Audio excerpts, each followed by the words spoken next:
So today we are going to be doing an unboxing of these watercolor 36 watercolor. This is my first time having like an actual set, like an actual box. It's a metal box inside, as you can see. It says metal box and it says reusable paint when dried on palette, which is kind of awesome. So if it dries on the palette, I could always use it again. Awesome. Don't have to like wash it out and stuff like that. Although I do want to keep my palette clean. We'll see. But and it says non-toxic, which is awesome. So let's open it up. Okay, two ways. Let's open it.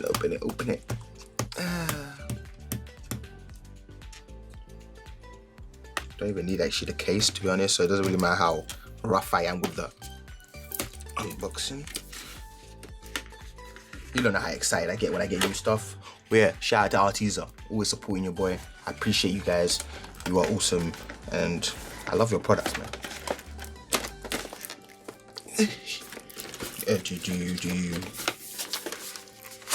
Oh, there we go. Ooh. Metal case. Solid. Scalpel, where my scalpel at? Let's go to work.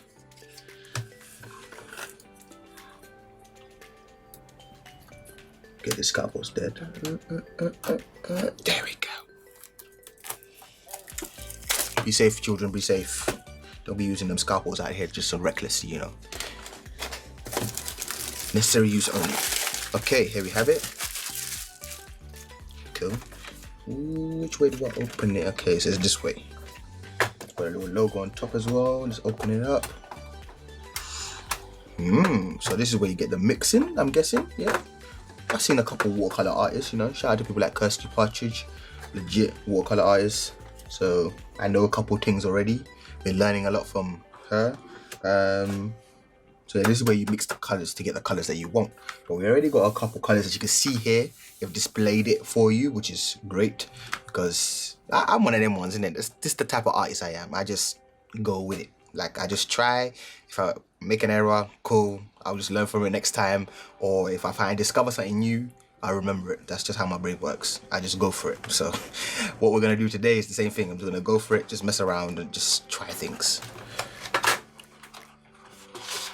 Okay, so that's out. But if I want to keep it, I might have to keep it. Nah, not really. Don't need to keep it. But it's cool though. So if you do want to keep it, you know, you got this and it will tell you all the stuff, the colors and whatnot, the names. That's if you're interested. Put that aside. So as you can see, solid. And it moves around as well. Don't know if it's supposed to do that, but cool. Oh, they give you a little nice brush pen as well. Nice. I'm going to be using this today. So I'm going to put a bit of water in here, apply it, mix it up. I just feel like it's much better than having like the tubes. Tubes is a bit long, but I've tried the tubes, as you guys know, and that's what I've been using as watercolors for the last couple of months. I also have watercolor pencils, which are also great. I'm not gonna lie, I like watercolor pencils. But yeah, I wanted to try these out, and that's what I'm gonna do today. We are gonna be working on an animal study. What animal? I don't even know.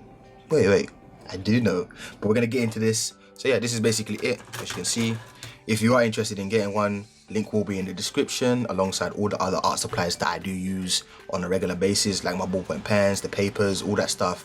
And yeah, any link used will support the channel as well. So yeah, I appreciate that, guys. But yeah, let's get into this. Need to go fill this up with water, get my watercolor paper, which I got right here. Again, Arteza, and this is like a small sheet, as you can see. It's like A5 almost, just a little bit bigger than A5. Solid watercolor. I like it. That's what I use today. So let's get into this. So here we are back with another tutorial, and for this video we are going to be drawing a monkey. Now what we need to do first of all is sketch the actual drawing. So we're going to be using a nice little mechanical pencil, which you can find in any stationery shop. If you don't have a mechanical pencil, you can use a standard HP pencil. Just make sure it is sharpened, and you don't want to use a blunt one, because if you use a blunt one, you probably end up pressing too hard, your lines are going to be thicker, and at the end of the day, this is just a base. You will be working on top of it, and we don't want them lines to show at the end. So definitely try and find a nice little mechanical pencil, or a good sharpener to sharpen your HB pencil to use. And yeah, the key is basically to work lightly first. You want to start off slow and be able to work on top of it. You don't want the lines to be really harsh, because that will take it away from your drawing, especially if you want the base to just be a base, you know what I mean? Because it won't be 100% accurate unless you spend like a solid 30 minutes on it. In my case, I'm only spending around 6-7 minutes on the base. I'm pretty fast when it comes to just seeing and transferring over. I guess that's my skill that I've developed over the years of drawing. So I don't need to spend 30-40 minutes to get decent construction lines.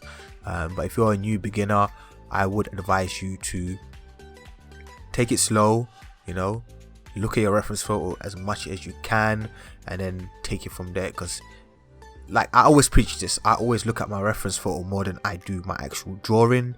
You know, when it comes to realistic drawing, it's all about transferring over and what you see.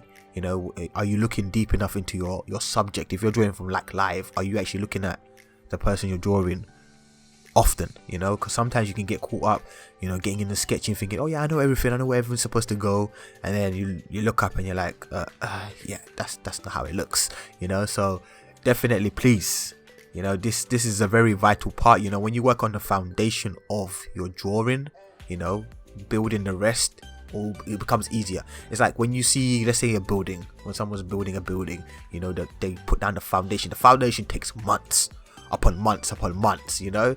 It takes forever to put down the foundations of a building, and then all of a sudden you come back when the foundation's done. You come back 2-3 weeks later, you have a building standing. You're like, wait, what? Why did the foundation take around a year and a bit, and then this putting like the bricks and then obviously windows and whatnot only took a couple weeks, months, you know? Not as long as the foundation. That's my point here. So with every drawing, you know, if the foundation is off, and then you come to the main drawing and it's very detailed, you put a lot of effort into it, but your foundation is off, the drawing is still gonna look off. You know what I mean?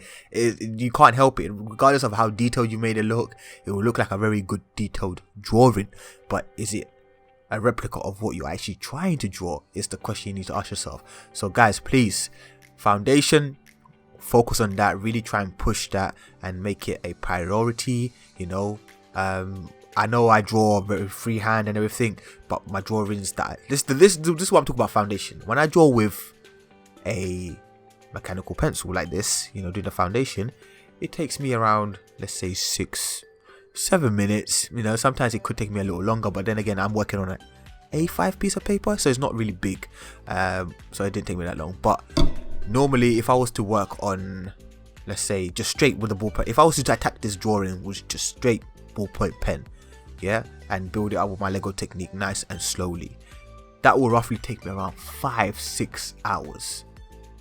But me applying this foundation has literally cut that time in half, you know, because the foundation is right and it's giving me, I know where everything's supposed to go. But when I go straight in with ballpoint pen, that's when I really have to use my eyes. I'm not concentrating 100%. I have to concentrate 150%, because the ballpoint pen is one of those tools, once you put it down, there's no going back.